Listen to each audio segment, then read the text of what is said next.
শীর্ষ আদালতে ধাক্কা খেলেন রাজ্যপাল।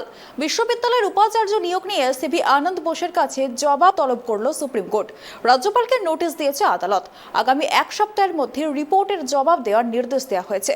এ নিয়ে শিক্ষামন্ত্রী ব্রাত্য বসু কি জানিয়েছেন শুনুন।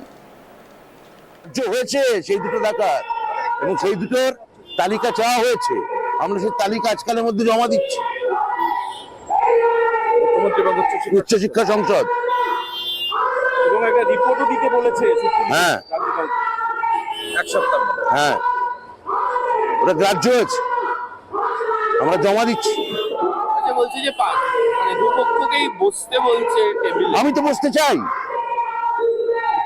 আমি তো বারবার বলেছি, আমি আপনাদের মাধ্যমে বারবার জানিয়েছি যে আমরা বসতে চাই, কিন্তু এই মতিচ্ছন্ন একগুঁয়েমি যে কেন, এটা আমি ভালো বুঝে উঠতে পারছি না। যে এটা এক ধরনের মধ্যে স্বৈরতন্ত্র এবং এখন এক তন্ত্র আমি লক্ষ্য করছি।